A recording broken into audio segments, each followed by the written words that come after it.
तहरीक इंसाफ से बल्ला वापस। इलेक्शन कमीशन की अपील मंजूर। सुप्रीम कोर्ट ने पेशावर हाई कोर्ट का फैसला कलअदम करार दे दिया। चीफ जस्टिस काजी फायज ईसा ने फैसला सुना दिया।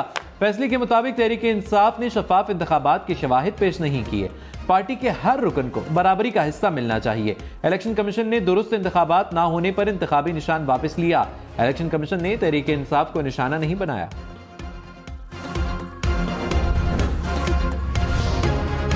सियासी जमातों के इंट्रा पार्टी इलेक्शन का इनेकाद इलेक्शन कमीशन की आईनी जिम्मेदारी है। जमहूरियत से पाकिस्तान ने जन्म लिया। जमहूरियत की बुनियाद वोट है। वोट ना डालना या उसका हक ना मिलने से आमरीत और फिर डिक्टेटरशिप होती है। सुप्रीम कोर्ट ने बल्ले के निशान से मुतालिक केस का तहरीरी फैसला जारी कर दिया। फैसले में कहा कि पेशावर हाई कोर्ट से इत्तफाक नहीं करते कि इलेक्शन कमीशन के पास इंट्रा पार्टी इलेक्शन देखने का इख्तियार नहीं। हाई कोर्ट की जानिब से ये डिक्लेरेशन भी नहीं दी गई कि पीटीआई ने इंट्रा पार्टी इंतखाबात का इनेकाद कराया। पीटीआई 14 अरकान को पार्टी से निकाले जाने के सबूत भी पेश ना कर सकी। तहरीक इंसाफ का आज़ाद हैसियत में इंतखाबात में हिस्सा लेने का ऐलान। बैरिस्टर अली जफर ने कहा, हमें अंदाजा था यही होना है। पूरी तैयारी है। उम्मीदवारों को इलेक्शन लड़ने से नहीं रोका गया। 8 फरवरी को भरपूर तरीके से इलेक्शन लड़ेंगे। पीटीआई का सुप्रीम कोर्ट के फैसले के खिलाफ नजरसानी अपील दायर करने का भी ऐलान। बैरिस्टर गौहर खान बोले, हमारी 227 मखसूस नशिस्तें चली गई। जमहूरियत कमजोर होगी। करप्ट प्रैक्टिसेस में इजाफा होगा। जो कुव्वतें ये सब करा रही हैं उन्हें 8 फरवरी को शिकस्त होगी। बल्ला हो ना हो, अवाम पीटीआई को वोट देंगे।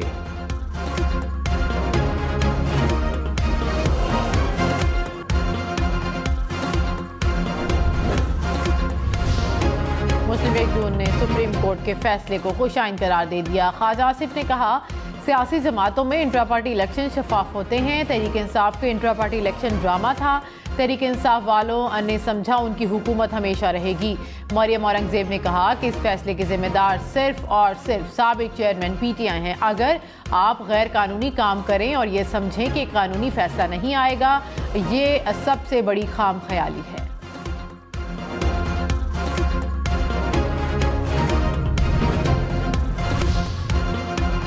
अकबर इस बावर ने कहा, सुप्रीम कोर्ट ने तारीखी फैसला सुनाया। पाकिस्तान की जमहूरियत में ये नई समत का तयन होगा। पाकिस्तान की तारीख में पहली मर्तबा इंट्रा पार्टी इलेक्शन की अहमियत सामने आई।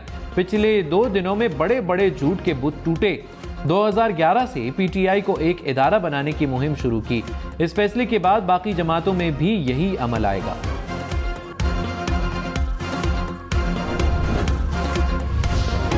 बिलावल भुट्टो ने कहा, तहरीक इंसाफ ने पार्टी इलेक्शन में गड़बड़ की, अपना केस खुद कमजोर किया। फैसल करीम कुद्दी ने कहा कि तहरीक इंसाफ को शफाफ इलेक्शन कराना चाहिए था। माजी में हम पर बड़ी तनकीद की जाती थी।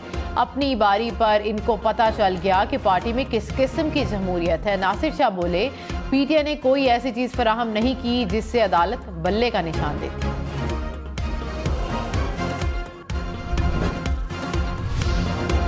साबिक स्पीकर असद कैसर ने बल्ले का निशान वापस लेने के फैसले को मायूस कुन करार दे दिया।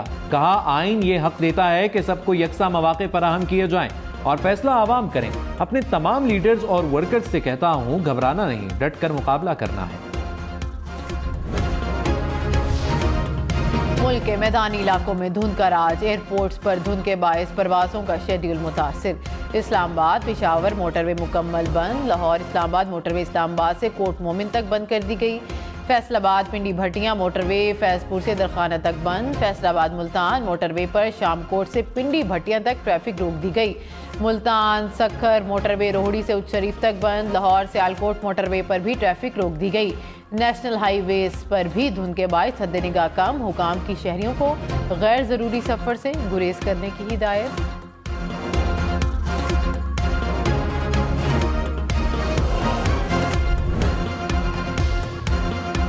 बल्लेबाज का बल्ले वालों को इनकार। तहरीक इंसाफ नजरियाती का पीटीआई उम्मीदवारों पर जाली टिकट जमा कराने का इल्जाम।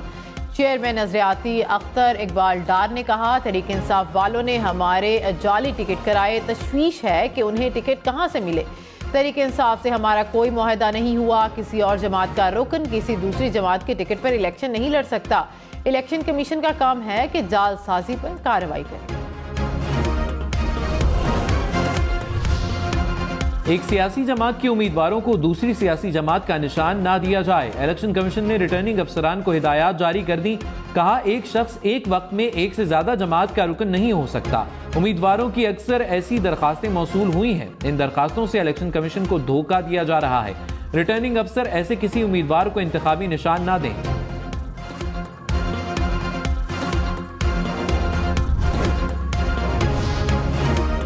तर्जुमान तहरीक इंसाफ रऊफ हसन ने कहा कि अख्तर इकबाल डार से 2 हफ्ते पहले मुआहिदा हुआ था। हमारे दफ्तर में बैठकर बल्लेबाज के टिकट पर दस्तखत किए गए। सुप्रीम कोर्ट से फैसले में ताखीर पर मजबूरी में पीटीआई नजरियाती के टिकट जमा कराए। बिलावल भुट्टो ने कहा, शेर के शिकार के लिए बल्ला नहीं तीर इस्तेमाल होता है। शिकार का मौसम है और हमने शेर का शिकार करना है। एक जेल से निकलना और दूसरा जेल से बचना चाहता है। मियां साहब और पीटीआई सिर्फ सियासी इंतकाम चाहते हैं। सिर्फ हम इलेक्शन मुहिम चला रहे हैं, दूसरे इधर उधर देख रहे हैं। हम सिर्फ अवाम का लाडला बनना चाहते हैं। इलेक्शन ऐसे लड़ना है जैसे जिंदगी मौत का मसला हो।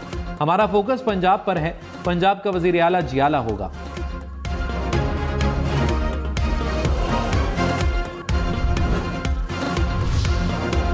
बल्ले का निशान ना मिलने पर तहरीक इंसाफ के उम्मीदवार आज़ाद हैसियत से मैदान में उतरेंगे।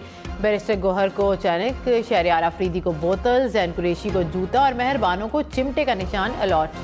शौकत यूसुफजई को रैकेट और जलील शेखपुरी को हुक्के का निशान मिल गया। इस्लामाबाद के हल्का NA-47 से उम्मीदवारों को इंतखाबी निशानात जारी। नून लीग के तारिक फजल चौधरी को शेर का इंतखाबी निशान अलॉट। तहरीक इंसाफ के शुएब शाहीन को फाख्ता का निशान जारी। ख्वाजा सरा उम्मीदवार नायाब अली को हरी मिर्च का निशान मिला। हल्के से 25 आजाद उम्मीदवार भी मैदान में।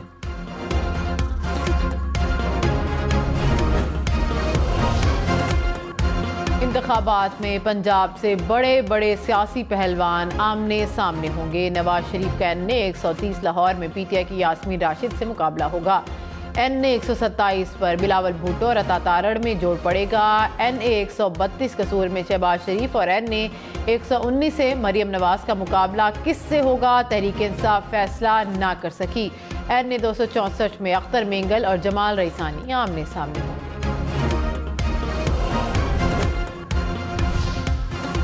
बैरिस्टर गौहर के घर छापे के मामले पर IG इस्लामाबाद सुप्रीम कोर्ट में पेश।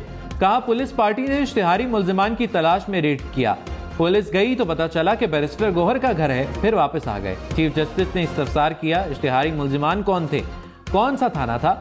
IG अकबर नासिर खान ने कहा, ASI को इल्म होगा, थाने में लिखा होगा। चीफ जस्टिस ने कहा, तहरीरी तौर पर रिपोर्ट दें, ये बहुत सीरियस मसला है, जिम्मेदारों को सजा मिलनी चाहिए।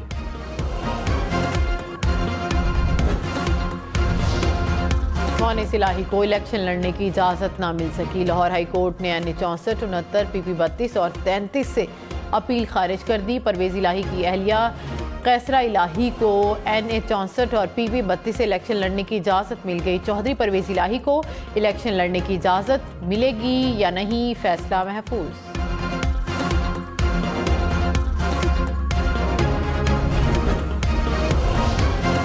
NA-122 पर ख्वाजा साद रफीक का मुकाबला तहरीक इंसाफ के लतीफ खोसा से होगा। हमजा शहबाज का NA-118 पर PTI की आलिया हमजा से मुकाबला होगा। NA-56 पर शेख रशीद, हनीफ अब्बासी और PTI के शहरियार रियाज आमने सामने। NA-71 सियालकोट में ख्वाजा आसिफ का मुकाबला उस्मान डार की वालिदा से होगा। नारोवाल में एहसन इकबाल और PTI के जावेद काहलू आमने सामने।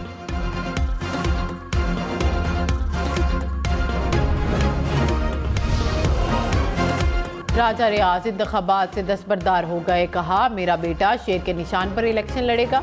तबीयत की खराबी की वजह से दस्तबरदार हो रहा हूँ। पार्टी क़यादत को फैसले से आगाह कर दिया है, इलेक्शन में हिस्सा नहीं ले रहा।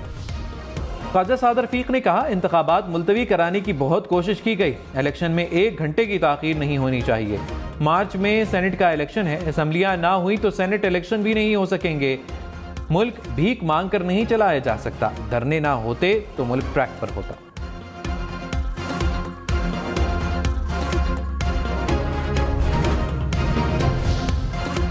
इलेक्शन में सिर्फ 25 दिन बाकी। 8 फरवरी वोट सबसे जरूरी। आपकी हमारी वोट डालना जिम्मेदारी। अगली हुकूमत कौन बनाएगा, अगला वजीर आजम कौन आएगा, जोड़ तोड़ सियासी मुलाकात, मुज़ाकरात, टिकट से उम्मीदवारों के नाम तक रैलियां, जलसे और जुलूस, कहीं दावे कहीं वादे, वोटिंग गिनती और नताइज। हम न्यूज़ का इलेक्शन पर खसूसी प्रोग्राम इलेक्शन रूम इतवार रात 7 से 9 और हल्कावार रात 10 बजे सिर्फ हम न्यूज़।